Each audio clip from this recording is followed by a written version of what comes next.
kami mohon maaf yang sebesar-besarnya atas khilaf kami yang sengaja berbeda kepada hadirin semuanya, karena kita sering bersosialisasi, sering ngayung, ngobrol, beraktivitas bersama. Saya yakin banyak kekhilafan dari saya. Untuk itu kami mohon maaf yang sebesar-besarnya zahiran wa batinan bi ghairi suhbin kepada panjenengan semuanya. Begitu juga sebaliknya ketika ada khilaf salah panjenengan semuanya kepada kami secara pribadi maupun organisasi, dan memberikan maaf yang sebesar-besarnya. Yang selanjutnya kami mohon ziyadah doa kepada para hadirin semua bahwa insya Allah besok akan dilaksanakan pengecoran jam 7 pagi, kurang lebih 321 meter persegi atau 19 kali 19 meter, 361 meter persegi. Insya Allah besok akan dilaksanakan secara bersama-sama, baik dari wali santri, wali murid ataupun lingkungan setempat, juga beberapa mitra rekan-rekan dari kita semua, dari unsur Forkopimcam Kecamatan Majengan, dari mulai camat Majengan beserta jajarannya, ataupun dari Polsek dan Koramil Majengan, yang semuanya alhamdulillah terkonfirmasi, yang mana saat kami kadang beraktivitas bersama, beliau meminta untuk dikabari di saat pengecoran. Maka saat pengecoran kami pun mengabari, dan alhamdulillah insya Allah akan hadir di tengah-tengah hadir bersama kita, yang kemudian kami mensikapinya bahwa itu adalah sebuah sinergi dari kaum santri atau jamaah atau masyarakat dengan kaum birokrasi. Mudah-mudahan sinergitas ini akan menjadikan sebuah warna yang lebih indah tentunya. Bapak Ibu hadirin yang dirahmati Allah, hadir pula di sini bapak-bapak dari ketua RT, ada Pak Hafid, dan yang lain ada 1, 2, 3 yang juga insya Allah kami berkomunikasi melalui tim. Insya Allah sudah kesempatan hadir besok di pengecoran. Untuk itu sebelumnya kami ucapkan terima kasih, mudah-mudahan menjadi amal soleh kita bersama. Bapak Ibu yang dirahmati Allah, sedikit kami mengenalkan lebih dekat bahwa pembicara kita pada sore hari ini adalah beliau Kiai Haji Dr. Andes Hamid Alwi MAG. Beliau setelah purna di ASN, beliau sekarang mengabdi di Klinik Amanu sebagai Direktur Klinik Amanu, dan juga sebagai dosen di STAIS Cigaruh Majengan. Jadi beliau bagi saya adalah, kalau harus disebut, mungkin beliau adalah maha guru, karena beliau termasuk guru saya saat di aliyah. Guru saya saat di aliyah termasuk guru beliau, Bu Nyai Rasidi, Kepala MI Al-Mahdi. Dan alhamdulillah Pak Kiai perlu kami sampaikan, ini hasil karya dari murid-murid panjenengan. Dengan kiprah kami saat ini adalah sebuah keberhasilan bagi panjenengan selaku guru kami, karena kami sebagai murid, sebagai santri tidak berarti apa-apa tanpa adanya tuntunan bimbingan dari murabi atau guru kami. Cuman kalau berbicara masa lalu, bahwa Bu Rasidi itu termasuk di aliyah satu kelas dengan saya, termasuk murid yang cerdas dan pandai dibanding saya.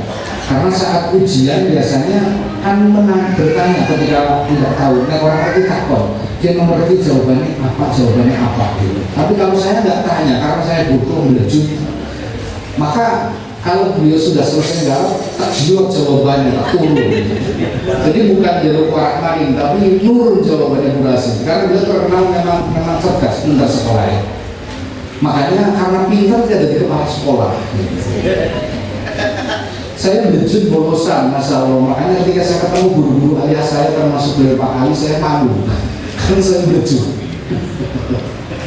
Nah, karena Bu Rasidi cerdas, makanya jadi kepala sekolah. Lah, ini masih melejut bodoh. Ya, nasibnya jadi ketua yayasan.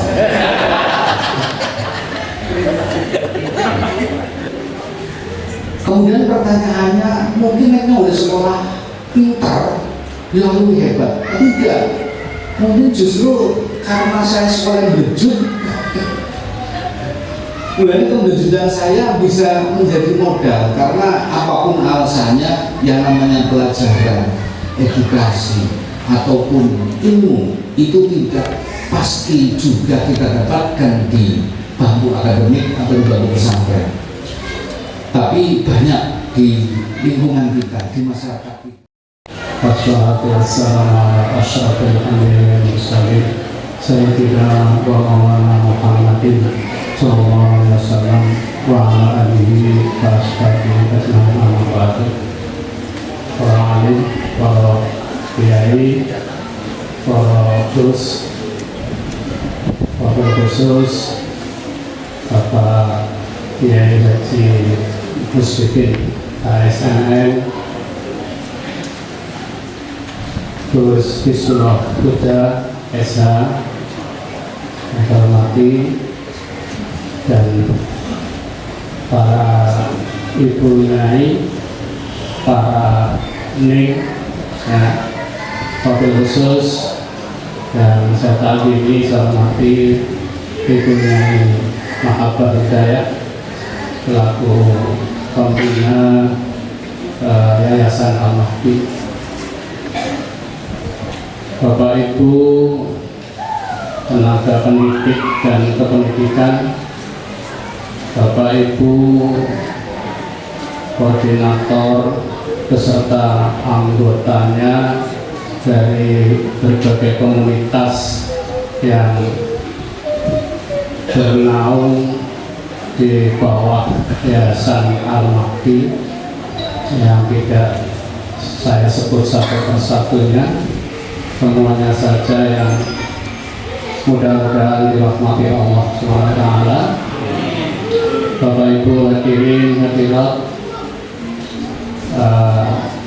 juga kepada perangkat Pamer Hojo yang hadir pada sore ini, Ketua RT atau RW lingkungan, semuanya saja yang saya hormati. Sengaja saya tidak menyebut dengan istilah Ustadz, karena istilah Ustadz itu sebenarnya bukan tradisi di NU, ya. Karena Ustadz itu kalau menurut aslinya itu adalah sekelas profesor, ya. Dari aslinya kata Ustadz itu untuk gelar profesor, ya.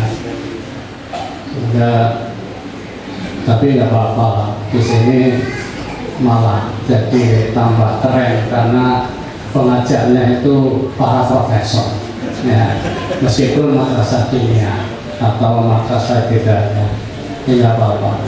Cuman ya itu kadang-kadang kita itu latah, ya, artinya meniru produk lain yang padahal kita punya yang asli, ya, yang asli. Nah, seperti Kiai itu kan produk kita yang Nusantara itu. Alhamdulillah pada siang hari ini kita bisa berkumpul di sini di majelis yang insya Allah penuh berkah, majelis yang dari majelis yang dulunya penuh dengan zulumat, ya, sekarang berubah menjadi an-nur, ya. Kalau kita mengikuti buku yang ditulis oleh Raden Ageng Kartini, itu habis gelap terbitlah terang, itu sebenarnya dengan Kartini juga mengadop dari ayat Al-Quran minal dzulumati ilan nur, itu. Kita bersyukur karena kita masih diberi usia yang panjang, sehingga bisa mendapati bulan Syawal ini. Meskipun sebelumnya mulai bulan Rajab kita berdoanya hanya sampai kepada bulan Ramadan. Ya, Allahumma barik lana fi Rajab wa Sya'bana wa ballighna Ramadan. Berarti kalau kita sampai bulan Syawal ini sudah melebihi doa kita. Ya, karena kita berdoanya hanya sampai bulan Ramadan. Ya, maka saya jarang membaca doa itu. Mau nanti keturutan yang sampai bulan Ramadan, ya, seperti itu.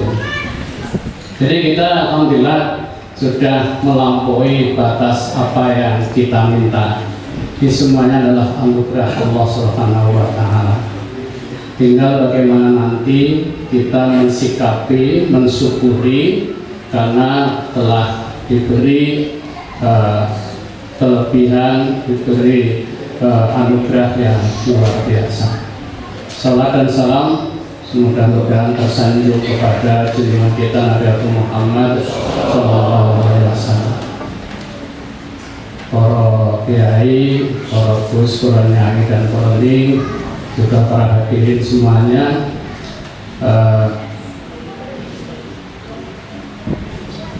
kita masih ingat tentang tujuan diwajibkannya berpuasa, ya. Dan saya yakin keluarga Al-Mahdi ini juga sudah sangat familiar, sangat hafal bahwa kita itu diwajibkan berpuasa agar kita menjadi orang yang takwa. Nah, sesungguhnya takwa itu apa? Ya. Ketika itu Umar bin Khattab pernah bertanya kepada sahabat yang lain tentang apa itu takwa. Ya. Lalu oleh sahabat yang ditanya dijawab, apakah engkau pernah melewati jalan terjal yang sempit dan lingkungannya itu penuh dengan duri, serta jalan itu juga sangat membahayakan? Oh ya, pernah. Bagaimana ketika itu? Saya sangat hati-hati agar tidak terperosok ke jurang atau tidak tercocok oleh duri. Lalu sahabat yang ditanya mengatakan, ya itulah takwa. Jadi takwa itu intinya adalah penuh kehati-hatian, penuh penuh perjuangan. Ya, itu bicara takwa. Namun kalau kita melihat secara istilah, takwa itu adalah imtisalul awamir ini, ya, melakukan segala perintah Allah dan meninggalkan larangannya. Tapi ada juga kriterianya, melakukan segala perintah Allah di sana dilakukan dengan mastatoktu, semampu kalian. Jadi kalau untuk menjalankan perintah itu adalah semampu kalian. Tapi kalau untuk meninggalkan larangan itu adalah semuanya. Ya. Jadi tanpa pilih-pilih, ya. Kalau larangan itu harus sungguh-sungguh semuanya ditinggalkan. Karena apa? Kenapa Allah begitu memberikan kriteria? Kalau perintah itu semampunya atau semampu kita, sedangkan kalau larangan itu harus semuanya.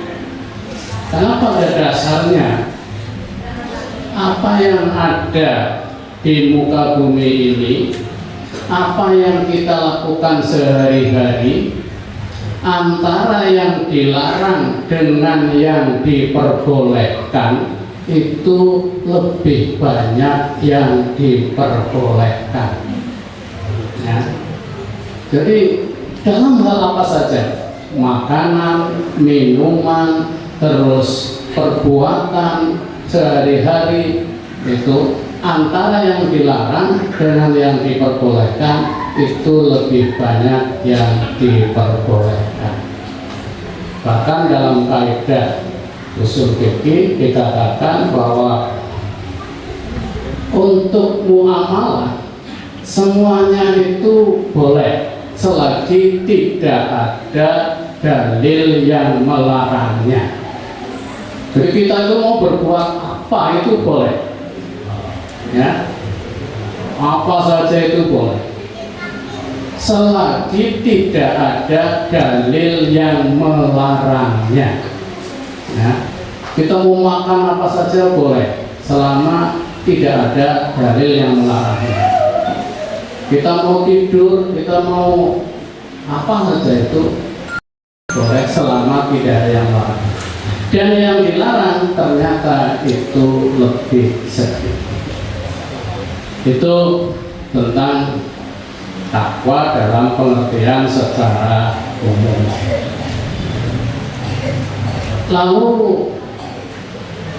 berbicara tentang takwa dan dikaitkan dengan kegiatan pasca Ramadan, ya, itu bagaimana sebenarnya korelasinya?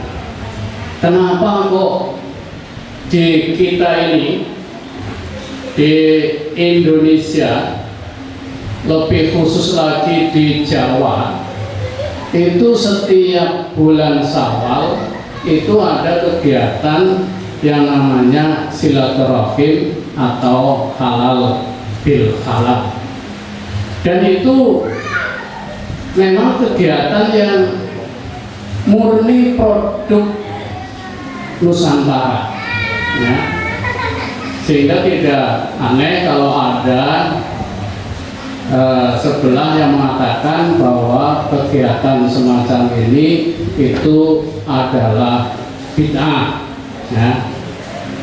Kalau bid'ah berarti dolalah, ya. Kalau dolalah berarti finnar.